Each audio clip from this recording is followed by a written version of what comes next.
So do you see similarities between, I think you went to Southampton, was it? Yeah. When you were in that relegation battle? Well, no, I wasn't. What happened with me at Leeds United was, it's a weird story. Can you believe this? And this is how things work out. My contract was up before I went to Leeds United, when I'd signed a new 5-year contract at Sheffield Wednesday, and then this all came about in the summer. But before I went there, we played Arsenal in the cup final. We played them in the 2 cup finals. As I'm walking out, I always come out last. George Graham pulled me and said, "You're coming to Arsenal next season." And I said to George Graham, "No, I'm not." I said, "I'll tell you now, I turned down all the London clubs. I was schoolboy at Chelsea as a kid. London's not for me. Great to go in for a weekend, but not for me to play." So I turned down Spurs. I didn't want to go to any of the London clubs, so I told him no. Then Howard Wilkinson gets a sack. Who comes in? George Graham. I've still got 4 years left on my contract. First day he comes in, he says he wants to see me. He says to me, like, you know, "You're not in my plans." And I said, "Fine, no problem." So I know my agent come on to me and said that Joe Royle wanted me at Everton. Harry Redknapp wanted me at West Ham. And he turned around to me and said, he said, "You're a good player." This is his actual words to me. "You're a good player. You're not going to embarrass me." He said, "You're not going to anywhere in the Premier League."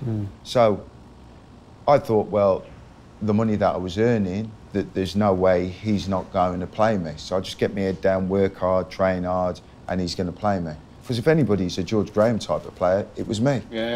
But no, he was adamant. So about 7 games in, I went to see him. I'm not the type of person to pick up money and not play football. I want to play football. So I just said to him, I said, "Listen, I need to go." And he said, "Well, funny enough," he said, "I've just had Dave Jones on the phone from Southampton." I said, "I'm not going to Southampton." I said, "There's 7 points adrift at the bottom of the table."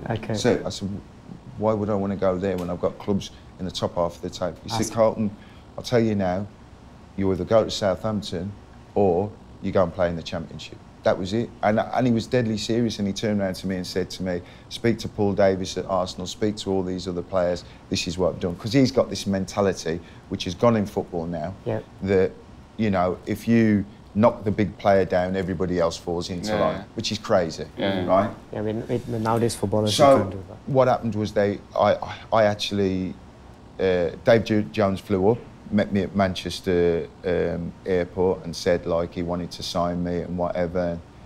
And I was like, oh, you know, Southampton's a million miles away, isn't it? And whatever. But he was a really nice guy.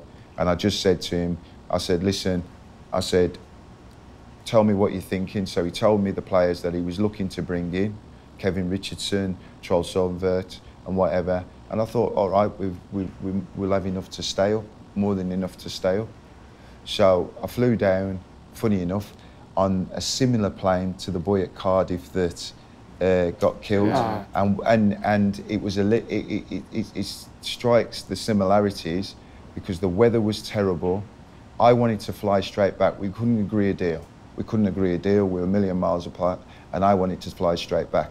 The weather was terrible, and my agent said to me, "Carlton, it's not worth flying in this bad weather. We'll stay overnight." And so we stayed overnight. We didn't fly back, and we flew back the next morning, but in the same similar plane to what he went down in. So then Rupert Lowe rang me up the next day, the chairman, and he said, "Right, what we can do," he said, "we can't obviously pay you the amount of money we're paying at Leeds United, but we'll give you an extra year on your contract. We'll do this and we do that." And then another Saturday had gone by where I hadn't played football, and I just had to go. I just had to go because I needed to play football. And can you believe what he did? The first game was against Leeds United, and he put in a clause that I couldn't play against them. No.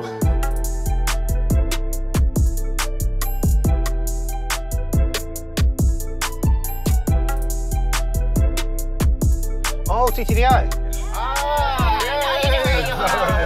There you go. All right, we're here. Today, we want you to try the goreng pisang, which is the fried bananas. Okay. Hello, ladies. Hi. Yang mana sedap? Yang mana biasa abu ah. Ni, pisang abu. So what's this now? It's just fried bananas, basically. So that's fried bananas with some flour. So it's like banana balls. But this is pretty much authentic. with just a bit of batter. All right, banana.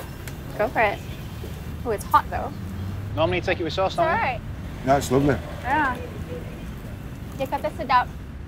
Not every A day. little treat once in a No, while. once Be in in a the gym while. after, mate. So, Come Another to the gym. All right, thank you. A little bit of Malaysia. yeah. All right. Cameraman, you want this? Thank you very much. Take care. Thank you. Zaijian. See you later. They're Chinese for you. What did you think? 谢谢. 再见. 谢谢.